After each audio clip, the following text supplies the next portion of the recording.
Saya tahu itu. Pertanyaan saya gini, Pak. Apa tujuan Tuhan Anda menyuruh sujud kepada Adam? Tujuannya apa? Kita harus tahu dulu ini. Apa maksudnya gini? Justru Karena Tuhan ketika yang iblis nyuruh. menolak, gini. Justru kalau Tuhan menyuruh iblis ini sujud kepada Adam, ya Tuhan itu sebenarnya mengajarkan kepada iblis untuk menduakan Tuhan. Karena kan ada ayat lain yang mengatakan kamu harus sujud hanya kepada Allah. Nah, jadi konsep dari kekristenan kan seperti itu. Koreksi kalau saya salah. Salah. Nah, hah? Salah. Salah. Oh salah. Salah. Berarti menerima Yesus pun tetap masuk neraka gitu? Loh, Atau kalau gimana? dia tidak dibaptis, ya, dia tidak dibaptis dan Dia tidak dia dia se- melakukan kurban, ya nggak bisa. Nah, pemberitaan tentang Kristus ini kan ada di mana-mana. Nah, mungkin kita nggak tahu dia ini menolak pemberitaan itu dan tetap mengikuti agama yang tidak terbukti ini, ya dia tetap mati dalam dosanya. tanya ini. Jadi aku bertanya tentang perspektif dari teman-teman Kristen. Ini istilahnya aku nggak pakai kacamata aku sebagai Islam, nggak. Aku berusaha mempertanyakan ini, coba pakai akal atau logika gitu loh. Kita tahu kan bahwa Tuhan itu kan maha adil, maha segalanya. Nah, ini ada satu kasus, eh, ada gadis Hindu itu diperkosa dan dibunuh sama penjahat. Penjahatnya ini itu lolos dari peradilan, belum ketangkep ini.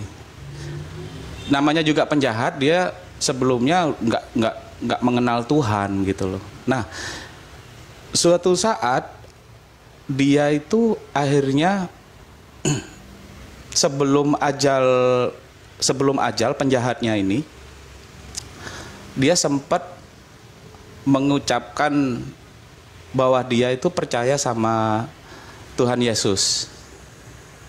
Sampai sini dapat poinnya kan?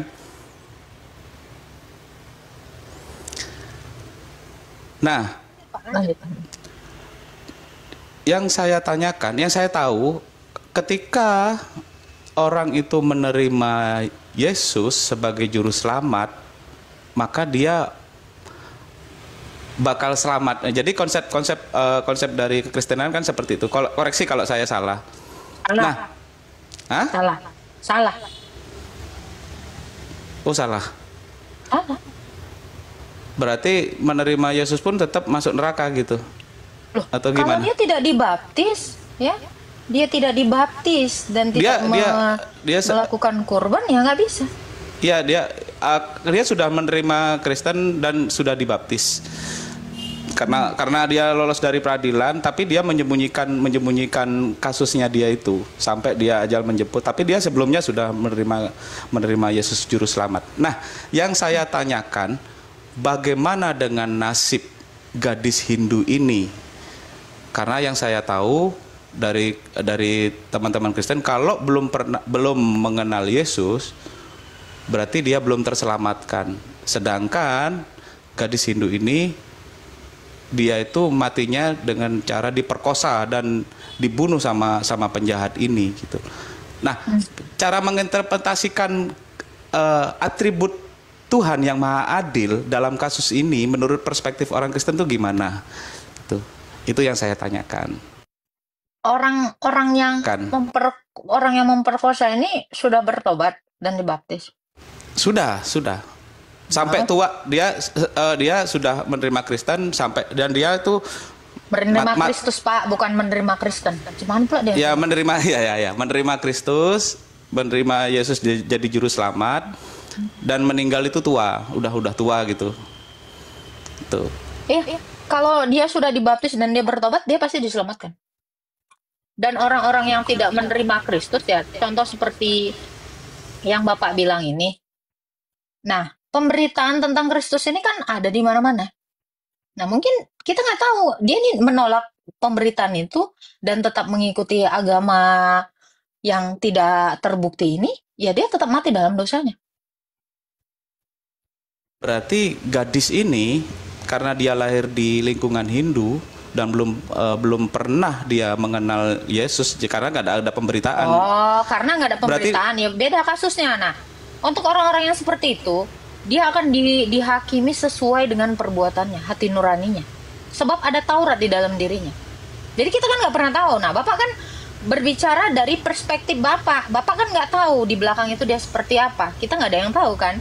Iya. Contoh kasus yang Bapak sebutkan ini pun kita tidak pernah tahu seperti apa pertobatan orang itu juga, dalamnya seperti apa, penyesalan seperti apa, dan kelakuan perempuan ini pun kita tidak pernah tahu. Jadi kalau dikatakan di mana ketidakadilannya, karena Bapak juga nggak tahu kasusnya seperti apa. Bagaimana orang bisa mengadili, ya? Sementara kita ini tidak pernah tahu apa di balik perempuan itu, apa latar belakang di balik si ini tadi, pelaku kejahatan ini. Nah, kalau Bapak bilang dia dengan pertobatan, ya dia pasti akan diselamatkan. Kenapa? Yang orang seumur hidupnya saleh pun ketika dia mati dalam dosa, pas terakhirnya dia mati dalam dosa, ya dia akan dihakimi. Sebab Allah itu akan menghakimi semua orang berdasarkan perbuatannya, kecuali dia melakukan pertobatan dengan cara dibaptis dan kurban ekaristi. Jadi di sebelah mana lah yang Bapak bilang nggak ada adil? Berarti nasib gadis ini di akhirat itu kita nggak tahu gitu, istilahnya bisa masuk neraka, bisa masuk surga, kan gitu. Semua orang yang belum mengenal Yesus, yang belum mengenal Taurat, Tuhan Yesus itu menuliskan Taurat itu di dalam dirinya. Ini bukti bahwa Yesus itu adalah Sang Pencipta. Ya. Jadi orang-orang yang tidak mengenal Yesus pun dia tahu, ketika dia berbuat jahat, hati nuraninya itu akan menghakimi dia. Ya, ketika dia berbuat baik, hati nuraninya akan membela dia. Ini tertulis di dalam Roma 2 ayat 14 sampai 16. Sebab Tuhan itu akan mengadili semua manusia, menghakimi semua manusia. Jadi melalui hak prerogatif Tuhan, ya, Tuhan itu menggunakan standar yang berbeda penghukumannya. Justru orang Kristen yang sudah tahu tentang kebenaran itu tetapi tidak melakukannya, hukumannya lebih berat daripada yang tidak tahu. Misalnya si orang Hindu ini tidak tahu apapun gitu, ya mereka akan dipukul lebih sedikit. Ini juga ada ayatnya. Ya, jadi tongkat pengukur yang dilakukan oleh Tuhan Yesus itu berbeda terhadap orang yang belum mengenal Taurat, yang belum mengenal Yesus, yang sudah mengenal Yesus, yang sudah mendengar pemberitaan Yesus namun menolak. Nah, ini berbeda. Justru orang Kristen inilah, karena ada ayatnya, semakin banyak tahu perintah Tuannya namun seorang hamba ini tidak melakukannya, dia akan dipukul lebih banyak dibandingkan hamba yang tidak tahu apa-apa ini. Benar. Itu. Jadi hak prerogatif Tuhan itu menetapkan penghukuman itu berbeda dengan orang-orang yang tidak mengenal Tuhan. Nah, contoh, kita ini kan selalu memberitakan, di bawah ini banyak yang mendengar, tapi mereka menolak, mereka lebih kejam lagi nanti. Hukuman mereka lebih menakutkan lagi daripada yang mereka bayangkan. Kenapa? Sebab mereka sudah mendengar kebenaran ini namun menolak. Karena Yesus yang akan datang sebagai hakim. Ini yang hakim yang adil. Inilah keadilan Tuhan. Jadi jangan dikira, gimana nih dengan orang yang belum mengenal Yesus yang ateis. Makanya itu sebabnya orang Kristen ini diperintahkan untuk memberitakan ini, memberitakan keselamatan ini. Tetapi tidak ada paksaan ketika mereka hidup. Setelah mati nanti mereka akan merasakan itu semua. Sebab mereka menolak, mereka menganggap penyaliban ini adalah suatu kebodohan. Padahal ini sudah dituliskan oleh kitab nabi-nabi tentang penyaliban ini. Musa sudah menuliskan tentang penyaliban ini. Daud sudah menuliskannya. Yesaya, Ayub, Yunus, semua nabi-nabi mengatakan ini. Tetapi untuk orang-orang yang menolak dan menganggap bodoh penyaliban ini, itu adalah orang-orang yang akan binasa. Itu kata Alkitab saya. Seperti itu. Oke, berarti kesimpulannya berarti si penjahat ini sudah dijamin masuk surga. Oh, kalau dia hidup dalam pertobatan tentu. Meskipun apa yang dia lakukan kepada gadis ini, nah sedangkan gadis ini dia tetap bakal. Gunanya Tuhan, itulah gunanya Tuhan datang sebagai kurban penebus salah. Jadi mau dia memperkodok, mau dia berbohong kecil sekalipun, semua hukumannya sama. Setiap dosa itu mendatangkan maut. Contoh, Adam dan Hawa. Adam dan Hawa itu cuma makan buah. Tapi apa yang terjadi? Mereka mengalami kematian. Iya toh? Jadi memang di hukumnya Allah itu dosa sekecil apapun karena dia kudus. Dia tidak bisa bercampur dengan setitik dosa pun. Jadi begitu ada dosa ya itu harus lenyap. Ya. Harus binasa. Istilah darjuknya itu gini ini bercandaan ya. Itu kenapa wanita sekarang itu kalau ditanya yang mau makan apa terserah gitu. Makan ini enggak lah berminyak. Emang mau makan apa terserah gitu. Mungkin trauma dulunya itu ketika ngajak Adam makan itu udah kesalahan terbesarnya dia gitu. Bisa jadi gitu ya. Ya ini bercandaan Sekarang, ini bercandaan. Ya sekarang gini Pak. Setiap orang punya kebebasan untuk memilih, untuk mau berbuat dosa atau tidak. Iya kan? Jangankan Adam. Adam juga kan diberikan akal gitu. Bukan masalah dia ini gitu kan. Bukan masalah kayak jokes Bapak gitu kan. Adam ini punya kebebasan untuk berbuat dosa. Free will, untuk memilih berbuat dosa atau tidak gitu kan. Si Hawa juga melakukan hal yang sama gitu. Apakah Tuhan memaksa? Tidak. Tetapi kalau Tuhan sudah memperingatkan, ia didengarkan karena Tuhan itu tahu yang akan terjadi kepadamu di masa depan dan yang hari ini juga gitu. Jadi kalau Tuhan sudah memperingatkan, jangan makan buah itu, ya jangan harusnya. Karena kita ini adalah manusia yang harusnya taat kepada Allah yang kudus. Kalau kita tidak taat, artinya kan kita melawan Allah. Kalau kita melawan Allah, artinya kita menolak kebenaran. Sama dengan iblis berarti ya. Sebab Allah adalah sang kebenaran. Berarti sama dengan iblis. Dia kan karena sifat sombongnya dia diturunkan dari statusnya sebagai malaikat. Nah, ya ini baru ingat ketika ngomongin Adam. Kalau Anda katakan sama seperti iblis karena kesombongannya, makanya diturunkan menjadi iblis. Bukannya iblis itu memang sudah jadi iblis dari awal di iman Bapak? Enggak. Kalau di nggak tahu ya, mungkin sama mungkin ceritanya dengan Enggak, di Kristen. Beda. Dulunya iblis itu adalah malaikat. Kalau dulu Jadi Tuhan menciptakan malaikat dan iblis ini dulunya adalah pemimpin malaikat. Nah, ketika Tuhan menciptakan Adam dan menyuruh para malaikat untuk sujud, cuman iblis ini yang nggak mau karena dia merasa bahwa dia itu lebih superior. Dia diciptakan dari api. Pertanyaan saya gini, Pak. Nggak, ini cerita di Islam gitu loh. Saya tahu itu. Pertanyaan saya gini, Pak. Apa tujuan Tuhan Anda menyuruh sujud kepada Adam? Tujuannya apa? Kita harus tahu dulu ini. Apa maksudnya gini? Justru karena Tuhan ketika yang iblis nyuruh. menolak, gini. Justru kalau Tuhan menyuruh iblis ini sujud kepada Adam, ya Tuhan itu sebenarnya mengajarkan kepada iblis untuk menduakan Tuhan. Karena kan ada ayat lain yang mengatakan kamu harus sujud hanya kepada Allah. Kenapa malah nyuruh itu? Justru malaikat inilah yang salah kalau mereka sujud kepada Adam. Disuruhnya sujudnya hanya kepada Tuhan, kenapa kepada Adam yang sujud? Justru iblis harusnya yang benar. Enggak, ini kan Tuhan yang nyuruh. Ketaatan dari iblis dong. Tuhan yang nyuruh ini. Nah, berarti Tuhanmu menyesatkan? Enggak. Kita nggak bisa istilahnya mengatur Tuhan harus gini harus gitu. Ini kan pekerjaan Tuhan. Saya tanya, ketika dia mengatakan, ya seluruh alam semesta ini bahkan semua makhluk harus sujud menyembahnya, ini ada toh ayatnya toh?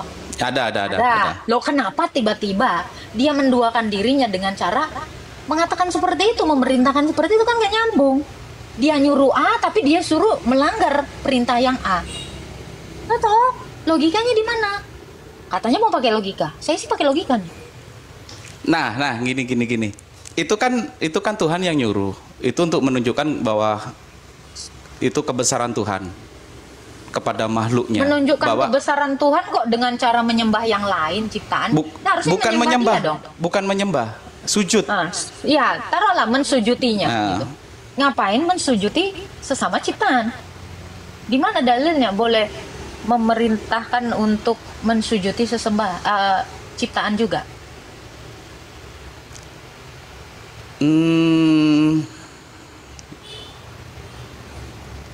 Mungkin itu untuk mengetes siapa yang benar-benar bertakwa kepada Tuhan gitu. Berarti yang takwa terhadap Tuhan siapa menurut Bapak logikanya? Iblis atau malaikat? malaikat. Loh, perintahnya nggak boleh sujud kepada ini makhluk ciptaan, hanya sujud kepada Tuhan. Terus tiba-tiba disuruh sujud sama ciptaan. Sujud itu bukan untuk sembah. Jadi sujud itu dalam bentuk penghormatan di dalam kasus ini. Bisa nggak Bapak Itu menyembah Allah tafsirnya. tanpa bersujud? Sekarang Kenapa? saya tanya, bisa nggak Bapak menyembah tidak dalam sujud? Sulit. Kalau di Islam, kalau ada orang yang sakit dan dia berbaring di ranjang, dia bisa sholat tanpa harus sujud. Nggak, Ada. itu kan sifatnya kasuistik. Saya nggak nanya itu. Saya menanyakan secara universal ya. Bisa nggak penyembahan Anda tanpa dibarengi sujud? Iya, maksudnya sujud kan Sulit. sujud kan dalam bentuk gerakan. Saya tidak menanyakan dalam pengecualian. Normalnya bisa tidak penyembahan Anda lakukan tidak dalam bentuk sujud? Bisa sih. Itu yang saya bilang tadi. Ketika orang gini, Oke. orang Islam, Mungkin nggak Bapak sholat selama berpuluh-puluh tahun tanpa dibarengi sujud? tergantung kasusnya. Ada orang yang lumpuh, tapi dia beriman. Makanya saya bilang jangan menafsir dalam konteks yang kasuistik. Ya, Iya, dalam keadaan general secara umum ini saya tanya secara umum, bisa tidak orang Islam penyembahannya itu tanpa sujud? Bisa. Kan saya sudah bilang bisa. Berarti tidak perlu sholat. Loh, sholat itu, sujud itu adalah gerakan, kan gitu, rukun gerakan. Saya nggak nanya definisinya gitu. Iya, Bisa definisi nggak sujud. penyembahan orang Islam Gini. ini? Kalau di kamus KBBI, sujud itu istilahnya kepala, dahi itu menyentuh Itu tanah. nggak usah diajarin, Pak. Saya juga sering sujud tiap hari. Makanya kakak kan bilang Pertanyaan bisa nggak sholat dengan saya- tanpa sujud? Kan gitu pertanyaan. Saya, iya bisa nggak Pak? Nah, ini saya mau penyembahan jawab. Bapak, saya tanya, bisa nggak Bapak menyembah Tuhan Anda tanpa sujud? Bisa. Ngeri. Sholat itu tanpa sujud bisa. Bisa. Anda lagi cacat. Loh, kok ngomongin saya?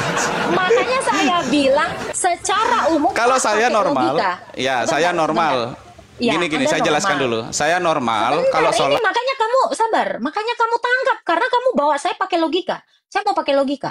Saya katakan bisa tidak secara, saya tidak nanya kasus yang lagi sakit, ya karena itu 1-2 gitu, dan itu pun nggak sepanjang hidupnya sakit. Bisa tidak penyembahan Anda, penyembahan terhadap Tuhan Anda itu tanpa dibarengi sujud? Bisa tidak? Itu pertanyaan saya. Secara general, saya nggak nanya orang lagi lumpuh. Oke, secara general orang normal tidak bisa sembahyang Ya tanpa sujud. Udah selesai. Jangan nanya logika. Saya benar-benar berlogika. Ya kalau tidak bisa, nah itu pahami dulu itu. Kenapa dia suruh sujud ke tempat yang lain? Selesai toh.